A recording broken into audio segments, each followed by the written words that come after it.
बोलने लगा। श्याम सुंदर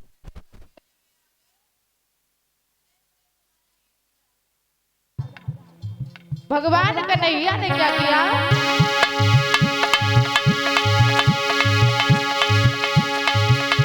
महाराज श्याम ने तनिक न करी अवार, और चौथी पकड़े पिया जो बगुला की, ये चौथी पकड़े पिया जो बगुला की, और इन तयो पीछे भारी, चौथी पकड़े पिया जो बगुला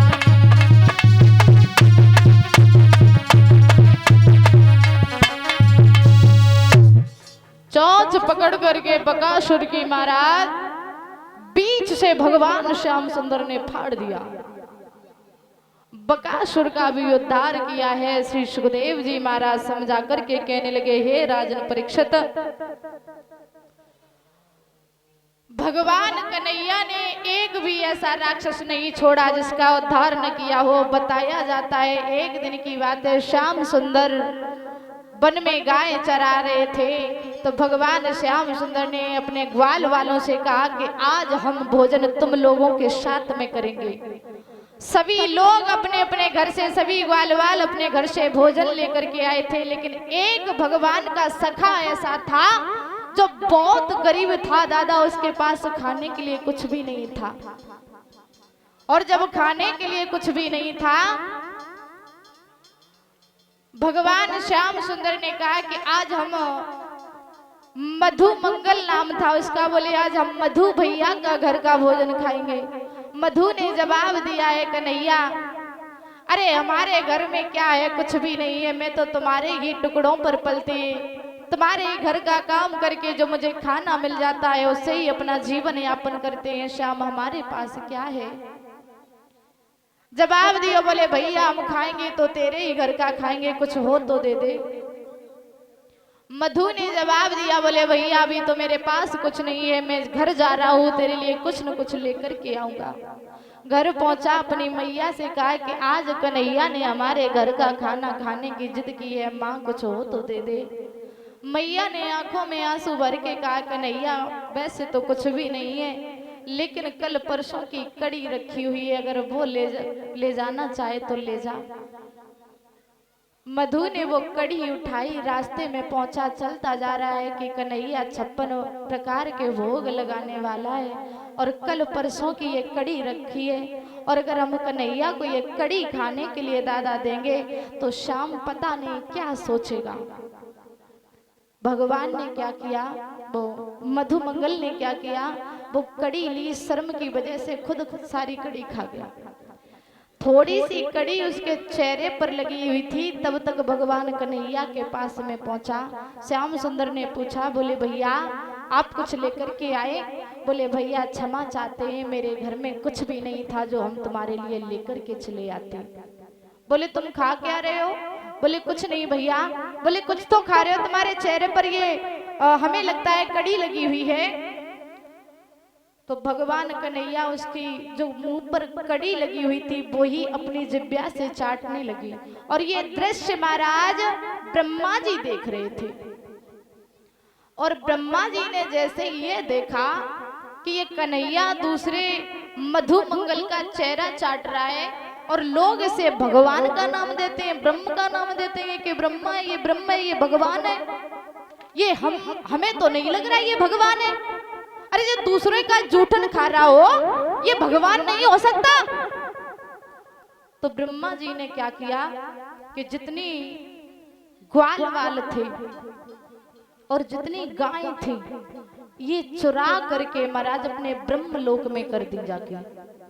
और जैसे ही ब्रह्मलोक में कर दी, भगवान कन्हैया ने देखा है कि न तो ग्वाल वाल है और ना ही गाय है, ना ही बछड़े हैं, ये सब कहाँ गए? अपनी आंखें बंद करके देखी तो जवाब दिया, अच्छा ब्रह्मा जी आपके यहाँ ये सब हैं। तो श्याम सुंदर ने योग माया द्वारा पुनः जितने ग्वाल थे वैसे ही ग्वाल, वैसे ही गाय, वैसे ही बछड़े, पुनः वैसे ही योग माया द्वारा बना दिए। और सभी ब्रज में पहुंचे। बताया जाता है 1 साल तक ब्रह्मा जी के यहाँ पर गाय बछड़े और ग्वाल वाल बंदी रहे। और 1 साल के बाद ब्रह्मा जी को याद आया कि आप चल करके देखते हैं कि ब्रज का हाल क्या है। तो जब आए हैं देखने के लिए ब्रह्मा जी, तो जैसे ग्वाल वाल उनके ब्रह्मलोक में वैसे ही वृंदावन में है। अब दौड़ के वृंदावन में आते हैं कि कहीं ऐसा तो नहीं छल से कहीं कन्हैया चुरा के न लाया हो। अब ब्रह्मलोक में जाकर के देखते हैं तो बही ग्वाल वाल ब्रह्मलोक में और बही ग्वाल वाल महाराज वृंदावन में। तब तक भगवान कन्हैया को मौका मिल जाता है और ब्रह्मा जी का वेश धारण करके ब्रह्मा जी की गद्दी पर जाकर के बैठ गए। और गद्दी पर जाकर के बैठ गए। द्वारपालों से कहा है कि आजकल नकली ब्रह्मा घूम रहा है, ध्यान रखना, तुम्हारे असली ब्रह्मा हमें, और अगर नकली ब्रह्मा आएगा वो ये कहे कि हम ब्रह्मा हैं तो अंदर मत आने देना। जवाब दिया ठीक है। ब्रह्मा जी जब आए हैं तो द्वारपालों ने रोक लिया। बोले कहाँ जा रहे हो, कौन है आप? अरे तुमसे 2 रुपया हमने बहुत देखे, कहां से आए हो? ब्रह्मा जी कहने लगा बुद्धि खराब है, अरे हम तुम्हारे ब्रह्मा है, तुम्हारे भगवान है। बोले तुम हमारे भगवान हो तो अंदर कौन बैठा है? बोले अंदर, अंदर कौन है? द्वारपाल लेकर के गए हैं, देखा गद्दी पर भगवान श्याम सुंदर बैठे हैं। और जैसे ही श्याम सुंदर को देखा तो ब्रह्मा जी को पता चल गया, जितना घमंड था सारा चूर चूर हो गया। कहने लगे प्रभु मुझे क्षमा करना, अरे हमारे मन में संदेह पैदा हो गया था कि आप ब्रह्मा नहीं है, क्योंकि मैंने आपको देखा था कि आप एक मधुमंगल के मुंह से कड़ी चाट रहे थे, हमें इसलिए भरोसा नहीं हुआ कि आप ही भगवान हैं, हमें क्षमा कर देना। मैंने ये सोचा कि आप भगवान कैसे हो जो लोगों की जूठन खा रहे हो। भगवान ने जवाब दिया है, भावना में भाव है तो भाव से बेड़ा पार है। मैंने कभी ऊंच नीच का ध्यान नहीं किया है, हमारे लिए सभी भक्त बराबर हैं।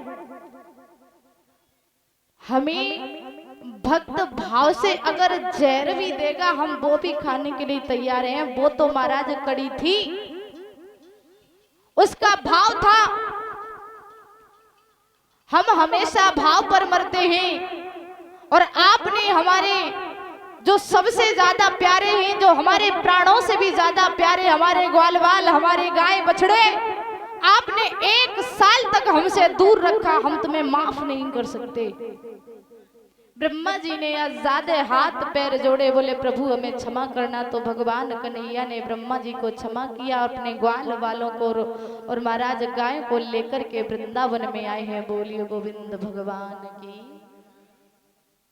आगे बताया जाता है श्री सुखदेव जी महाराज समझा करके कहने लगे, हे राजन परीक्षित, इधर नारद जी चले हैं भोजराज कंस के पास में, कहा है जाकर के कि तुम्हारे वो जो काल थे वो मरे या नहीं? कंस ने जवाब दिया है कि वो दोनों नहीं मरे हैं, कोई ऐसा उपाय बताइए जो वो दोनों मर जाएं।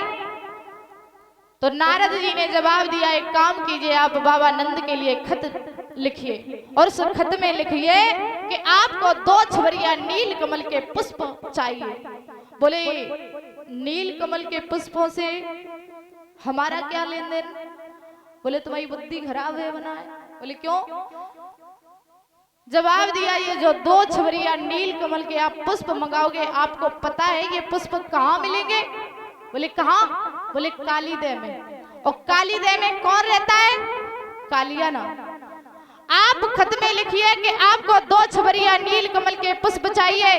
पुष्प आ गए तो ठीक, और न आए तो सभी यादवों को आप जेलों में डलवा दोगे। और जब यादव जेलों में आ जाएंगे तो कन्हैया कृष्ण, वो कृष्ण बलराम आपके पास आ जाएंगे, आप जैसे चाहो वैसे उन दोनों को मार सकते हो।